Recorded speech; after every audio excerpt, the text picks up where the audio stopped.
Good morning. The last part of this chapter is assignment of contracts. Assign ചെയ്യാന്ന് പറഞ്ഞിട്ടുണ്ടെങ്കിൽ എന്താണെന്ന് വെച്ചാൽ if any contracting party transfers his rights or liabilities to a third party, it is technically called assignment of contract or assignment of chose in action എന്ന് പറയും. അതായത് ഇപ്പം രണ്ട് parties തമ്മിലൊരു കോൺട്രാക്റ്റ് ഉണ്ടാക്കി അതിൽ ആരെങ്കിലും അവരുടെ റൈറ്റ്സോ ഒബ്ലിഗേഷൻസോ ലയബിലിറ്റീസോ വേറൊരാൾക്ക് അസൈൻ ചെയ്ത് കൊടുക്കുകയാണ്. അത് ചെയ്യാൻ വേണ്ടി വേറൊരാളെ ഏൽപ്പിക്കുകയാണെങ്കിൽ അതിന് പറയുന്ന പേരാണ് അസൈൻമെൻറ്റ് ഓഫ് കോൺട്രാക്ട്സ്. അപ്പോൾ ഇവിടെ ശ്രദ്ധിക്കേണ്ടത് എന്താണെന്ന് വെച്ചാൽ അസൈൻമെൻറ്റ് ഓഫ് റൈറ്റും ഉണ്ട്, അസൈൻമെൻറ്റ് ഓഫ് ലയബിലിറ്റിയും ഉണ്ട്. അപ്പോൾ നമ്മൾ മനസ്സിലാക്കേണ്ടത് എന്താ വെച്ചാൽ ചുരുക്കി പറഞ്ഞാൽ എത്രയേ ഉള്ളൂ, ഒരു contractual liability cannot be transferred. മനസ്സിലായല്ലോ? ഒരിക്കലും എന്ത് ചെയ്യാൻ പാടില്ല, ഒരു ലയബിലിറ്റി ട്രാൻസ്ഫർ ചെയ്യാൻ പാടില്ല. അതായത് ഞാനൊരു 10,000 റുപ്പീസ് അങ്ങനെയുള്ളൊരു കോൺട്രാക്റ്റാണ് വിചാരിച്ചു. ഒരാൾ എനിക്ക് 10,000 റുപ്പീസ് കൊടുക്കാനുണ്ടായിരുന്നു. തന്നു എനിക്ക്. അപ്പം ഞാൻ ഈ 10,000 റുപ്പീസ് ഞാൻ തിരിച്ചു കൊടുക്കണമല്ലോ. അപ്പോൾ എൻ്റെ ഒരു ലയബിലിറ്റിയാണ് ഇത് തിരിച്ചു കൊടുക്കുക എന്നുള്ളത്. അത് വേറൊരാളെ ഏൽപ്പിക്കാൻ പാടില്ല. അതായത് ഈ 10,000 റുപ്പീസ് കൊടുത്ത ആളെന്ന് പറഞ്ഞെങ്ങാണ്ട് ഞാൻ എൻ്റെ ഫ്രണ്ടിനെ ഏൽപ്പിക്കാൻ പാടില്ല. അപ്പോൾ ഒരിക്കലും കോൺട്രാക്ച്വൽ ലയബിലിറ്റീസ് ട്രാൻസ്ഫർ ചെയ്യാൻ പാടില്ല. നേരെ മറിച്ച് കോൺട്രാക്ച്വൽ റൈറ്റ്സ് എന്ത് ചെയ്യാം എന്നാണ് പറയുന്നത്, ഇറ്റ് ക്യാൻ ബി ട്രാൻസ്ഫേർഡ് എന്നാണ് പറയുന്നത്. അപ്പോൾ നമുക്ക് നോക്കാം. അപ്പോൾ എന്താണ് അസൈൻമെൻറ്റ് ഓഫ് കോൺട്രാക്ട്സ് മനസ്സിലായല്ലോ. So it is a fundamental principle of law that contractual rights can be assigned but not contractual liabilities. But by contractual liability we mean that if a person is liable to do something, he cannot ask another person to do that and thereby exonerate himself from his liability of performing it. By assignment of contractual rights we mean that transfer of a person's legal right to claim can be transferred to another person. എനിക്ക് എന്തെങ്കിലും claim ചെയ്യാനുണ്ടെങ്കിൽ, അങ്ങനെ ഒരു right ഉണ്ടെങ്കിൽ അതെനിക്ക് വേറൊരാളോട് പറയാം, നീ ഒന്ന് പോയി വാങ്ങിക്കൊണ്ടുവരും, അങ്ങനെയൊക്കെ പറഞ്ഞങ്ങാണ്ട് നമുക്ക് റൈറ്റ്സ് ട്രാൻസ്ഫർ ചെയ്യാം. ലയബിലിറ്റി ഒരിക്കലും ട്രാൻസ്ഫർ ചെയ്യാൻ പാടില്ല. Under a contract, assignment of liabilities and rights may take place in the following two ways. അതായത് എങ്ങനെയൊക്കെയാണ് assignment of liability, assignment of rights നോക്കാം. ഒന്ന് പറയുന്നത് by the act of parties or by operation of law. അപ്പോൾ by the act of parties എങ്ങനെയാണ് നമുക്ക് നോക്കാം. Contracting parties themselves can assign their rights and liabilities to third party. എങ്ങനെയൊക്കെയാണ് rights assign ചെയ്യാൻ നോക്കാം. ഒന്ന് പറയുന്നത് അസൈൻമെൻറ്റ് ഓഫ് കോൺട്രാക്ച്വൽ ലയബിലിറ്റീസ്. അപ്പോൾ പറഞ്ഞു കഴിഞ്ഞ് in India as well as in England contractual liability cannot be transferred എന്ന് പറഞ്ഞു കഴിഞ്ഞ്.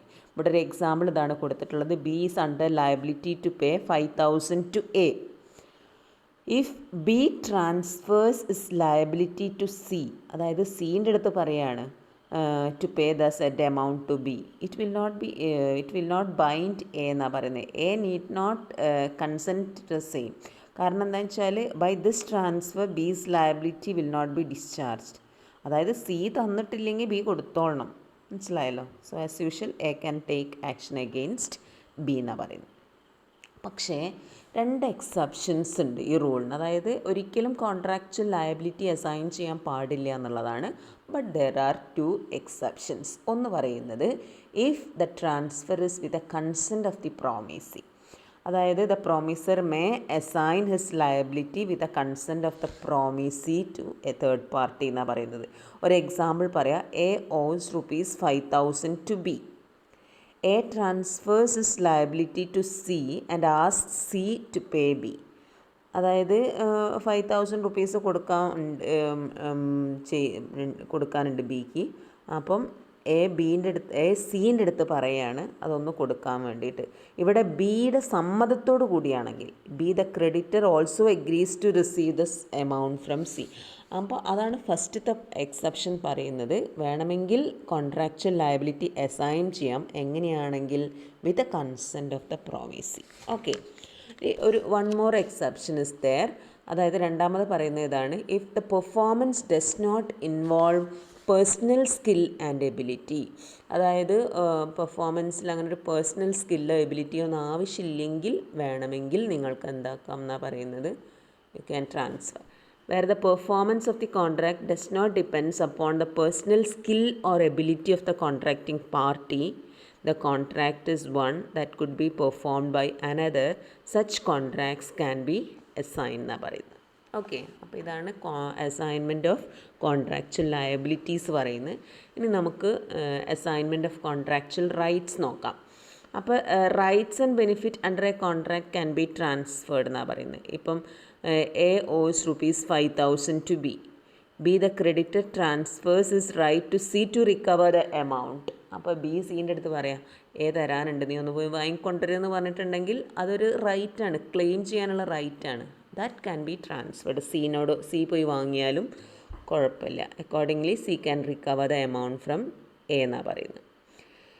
ഇനി അടുത്തത് ഞാൻ പറഞ്ഞു, അസൈൻമെൻറ്റ് രണ്ട് തരത്തിലാണെന്ന് പറഞ്ഞല്ലോ. Assignment of rights and liabilities എങ്ങനെയാണെന്നാണ് പറയുന്നത്, by the act of parties. രണ്ടാമത്തെ കാറ്റഗറിയിൽ വരുന്നത് assignment of assignment of contract by operation of law. എപ്പോഴാണ് നിയമം ഇടപെടുക, നിയമപരമായിട്ട് എപ്പോഴാണ് അങ്ങനെ ട്രാൻസ്ഫർ ചെയ്യേണ്ടി വരിക? ഒന്നുകിൽ എന്താവേണ്ടി വരും, assignment of rights and liabilities may take place by operation of law. First case when one of the contracting parties dies. ഒന്നുകിൽ ഒരാൾ മരിക്കണം, or when one of the parties becomes insolvent ആയി പോയിട്ടുണ്ടെങ്കിൽ. അതായത് ഇപ്പം ബാങ്ക്രപ്റ്റ് ആവും, അങ്ങനെയൊക്കെ ചെയ്യില്ലേ. അപ്പോൾ in case of death of one of the contracting parties, his rights or liabilities devolve upon his heirs except in the case of contract requiring personal skill and ability. അപ്പം ഒരാൾ മരിച്ചു കഴിഞ്ഞിട്ടുണ്ടെങ്കിൽ ഓട്ടോമാറ്റിക്കലി അയാളെ rights and obligations ആരുടെത്തേക്ക് transfer ചെയ്യപ്പെടും? Legal heirs ചെയ്തോളണം. എന്താണോ കോൺട്രാക്റ്റിൽ പറഞ്ഞിരിക്കുന്നത് അത് പ്രകാരം ലീഗൽ ഹയേഴ്സ് ചെയ്യണം. പക്ഷേ പേഴ്സണൽ സ്കിൽ, അങ്ങനത്തെ പ്രത്യേകം ഒരു പേഴ്സണൽ സ്കില്ലോ അങ്ങനെയൊക്കെ ആവശ്യമുള്ള ഒരു കോൺട്രാക്റ്റ് ആണെങ്കിൽ ആ കോൺട്രാക്റ്റ് ഗെറ്റ്സ് ക്യാൻസൽഡ്. നമ്മൾ പഠിച്ചിട്ടുണ്ടല്ലോ പെർഫോമൻസിൽ. ഇനി in case of insolvency, any one of the contracting parties, his rights and liabilities will pass on to official receiver or official assignee. ഇനി ഒരാൾ ബാങ്ക്രപ്റ്റ് ആയിപ്പോയി, ഇൻസോൾവൻ്റ് ആയിട്ടുണ്ടെങ്കിൽ അയാളുടെ റൈറ്റ്സ് ആൻഡ് ബാങ്ക്രപ്റ്റ് ആയി കഴിഞ്ഞാൽ ഉടനെ കോടതി ആരെ നിയമിക്കും? ഒരു ഒഫീഷ്യൽ റിസീവർ നിയമിക്കും. കാരണം അയാളുടെ എല്ലാ കാര്യങ്ങളും പിന്നെ നോക്കി നടത്തുന്നത്, ഈ സ്വത്തുമായിട്ട് ബന്ധപ്പെട്ടിട്ടുള്ള എല്ലാ കാര്യങ്ങളും നോക്കി നടത്തുക ഒഫീഷ്യൽ റിസീവറാണ്. അപ്പോൾ അയാൾ ഇൻസോൾവൻ്റ് ആയിട്ടുണ്ടെങ്കിൽ അയാളുടെ എല്ലാ rights and obligations passes to this official receiver. Okay, thank U.